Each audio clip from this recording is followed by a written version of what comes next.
Tapi nggak apa-apa, serius seperti ini, tapi mudah-mudahan bisa diserapi oleh kita, kalangan Nahdien yang menjadi andalan bangsa ini. Tepuk tangan untuk NU.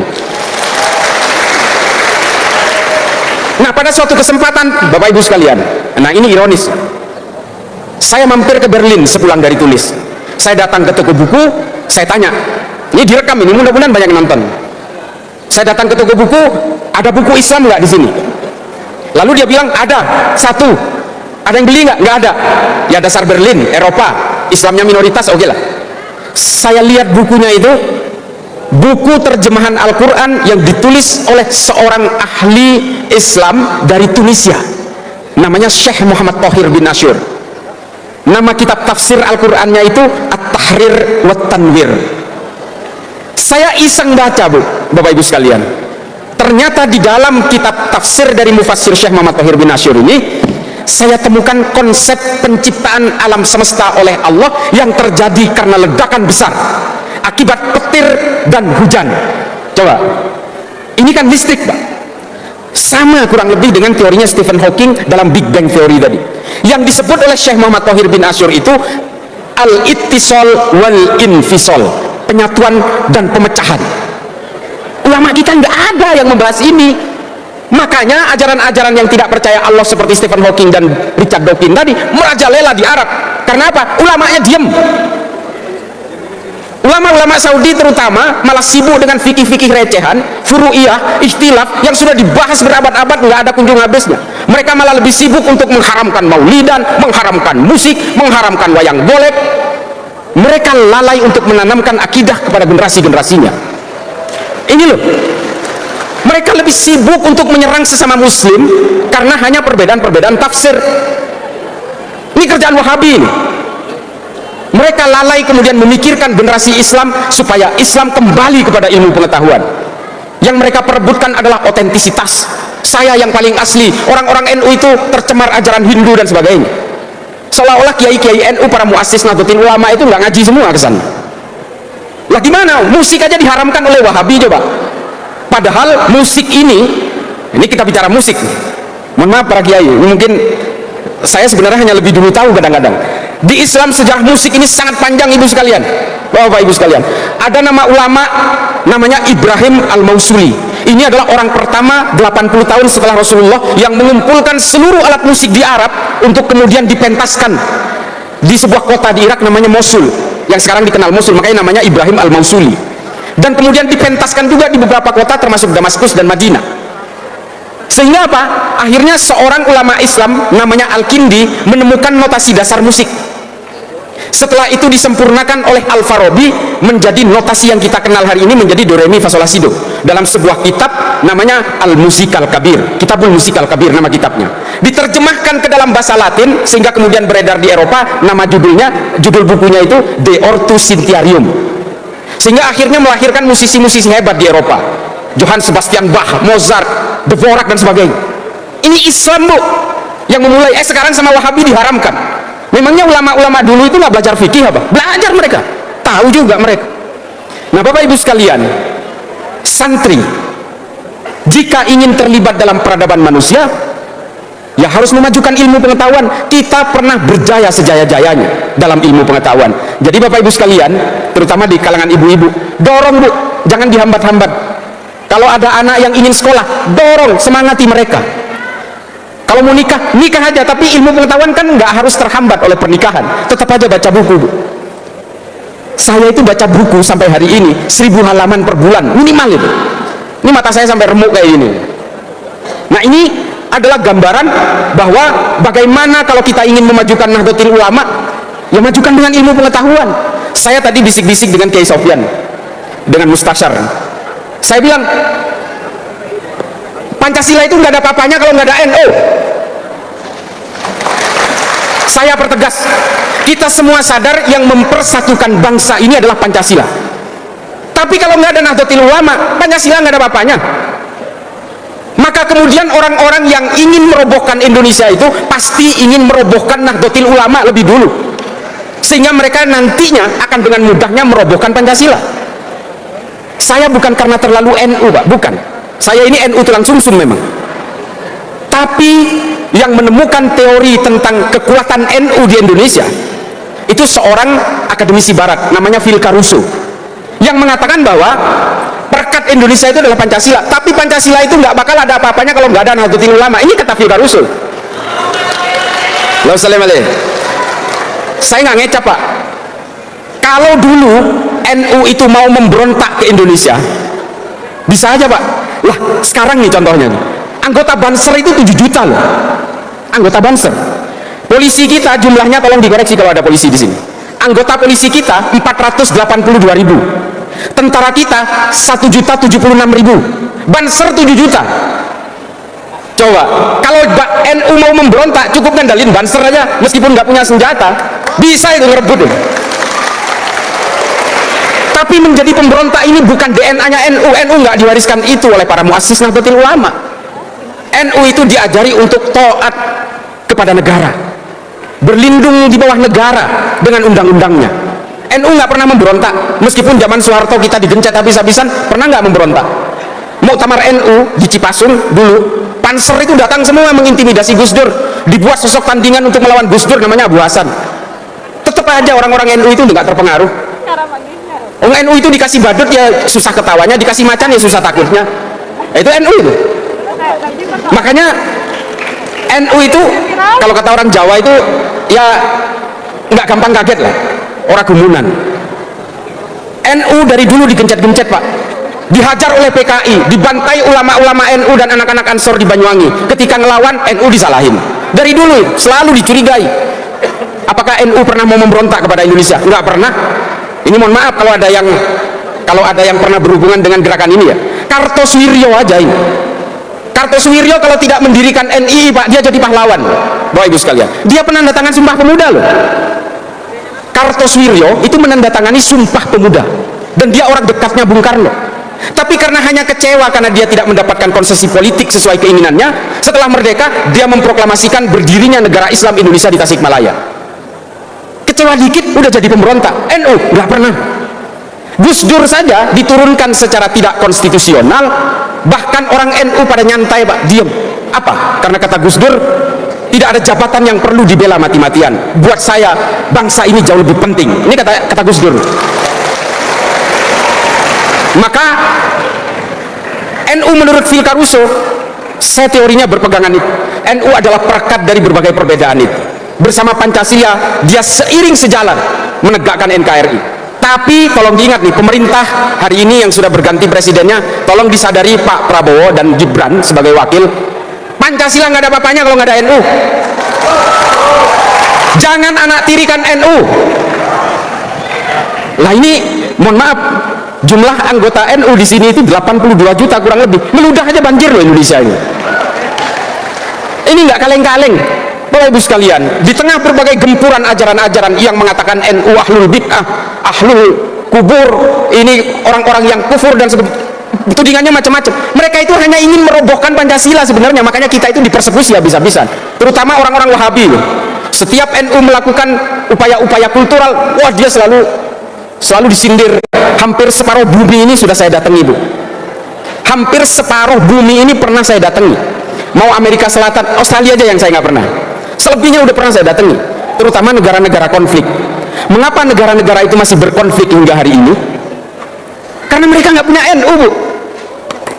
Beneran ini. Ini contoh. Saya 2 tahun menjadi penasehat pemerintahan Somalia untuk menghalau gerakan radikal dan teror. 2 tahun.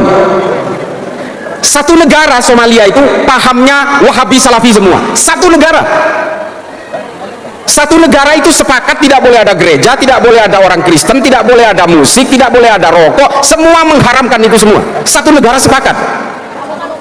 Tapi setengahnya dikuasai pemerintah, setengahnya dikuasai pemberontak yang namanya Al-Shabaab. Padahal agamanya sama, alirannya sama, pahamnya sama, ijtihadnya sama, manhajnya sama, madhabnya sama. Coba bayangkan, apalagi Indonesia yang berbeda-beda. Ini mereka nggak bisa akur. Kenapa? Ya karena nggak ada Nahdlatul Ulama itu. Setiap rapat dengan pemerintah Somalia selalu saya usulkan, kalian harus membuat organisasi yang bisa menjadi perekat dari semua itu. Seperti di Indonesia yang namanya Nahdlatul Ulama, mereka nggak sanggup, ya sudah, saya berhenti. Saya makan gaji buta 2 tahun, Pak Kiai. Akhirnya saya berhenti karena setiap usul saya nggak diterima oleh mereka, nggak bisa diwujudkan. Daripada saya makan gaji buta, ya sudah, saya berhenti aja. Lumayan sih gajinya, 25 juta sebulan. Tapi ya saya akhirnya berhenti. Karena usul saya untuk menciptakan sebuah bejana kebangsaan berbasis agama tidak pernah mereka bisa wujudkan. Mari bicara Sudan, bicara Nigeria, bicara Suriah, bicara Palestina, sama aja Pak. Kalau di Palestina hari ini memang menjadi korban kemanusiaan dari kebiadaban Israel, yang ada adalah wadah paramiliter seperti Hamas, Al-Qassam dan sebagainya. Itu adalah pasukan perang. Tapi lembaga yang sejenis Nahdlatul Ulama nggak ada Pak. Yang mau berdiplomasi, yang mau merajut dari segala perbedaan, itu nggak ada. Termasuk juga di Irak hari ini. Bapak Ibu sekalian, yang paling terakhir saya ingin ingatkan, Indonesia ini 17.000 pulau, ada 700 suku, ada 800 bahasa, ada 6 agama besar beserta seluruh alirannya kurang lebih sekitar 78 aliran. Coba bayangkan betapa perbedaan itu luar biasa. Tapi Indonesia hampir 100 tahun ini masih tetap menjadi negara yang utuh, negara kesatuan Republik Indonesia. Tepuk tangan untuk NKRI. Setelah tepuk tangan saya ingatkan, karena apa? Karena Pancasila yang membuat kita semua itu menjadi utuh. Pancasila tetap menjadi kuat karena apa? Karena Nahdlatul Ulama. Tepuk tangan. Kalau Indonesia ini ada di Arab, nih Arab ya, ada Bahrain, ada Kuwait, ada Oman, ada Yordan, ada Arab Saudi, ada Yaman Utara, Yaman Selatan. Coba itu, negara perintil-perintil, negara kecil-kecil Bu. Padahal sukunya semuanya Arab, bahasanya semuanya Arab, sama. Agamanya hampir dikatakan 98% Islam semua. Tapi mereka nggak bisa menjadi satu negara. Tuh, bandingkan. Kalau Indonesia ini ada di Arab mungkin udah pecah menjadi 12 negara Bu, atau mungkin 20 negara. Nah, Indonesia ini harus kita syukuri. Makanya sekali lagi saya mau ingatkan pemerintahan Pak Prabowo ini, betapa pentingnya NU untuk merajut dari semua perbedaan itu. Kita adalah orang-orang yang tidak pernah gelisah oleh perbedaan. Kita adalah orang-orang yang tidak pernah sibuk menghitung dosa orang lain. Hijrah bagi kita adalah hijrah menghapus dosa sendiri tanpa harus gelisah oleh dosa orang lain. Ini NU nih. Jangan kayak artis-artis itu merasa hijrah terus dia menerakakan orang, ya kan? Mendosa-dosakan orang yang berbeda dengan dirinya. Jangan, NU nggak gitu. NU juga tidak gelisah oleh perbedaan agama dari orang lain. Bapak Ibu sekalian, saya ingin mengingatkan kembali, kita sebagai orang Islam, karena kita meyakini kul huwallahu ahad, Allah itu hanya satu, maka kita juga harus meyakini bahwa semua manusia apapun agamanya, apapun sukunya, diciptakan oleh Tuhan yang sama. Ibu-ibu bisa mencerna ini ya. Kita ini Islam, orang yang Kristen itu kira-kira diciptakan oleh Allah yang berbeda enggak? Enggak. Tuhannya sama Bu, karena Tuhan hanya satu.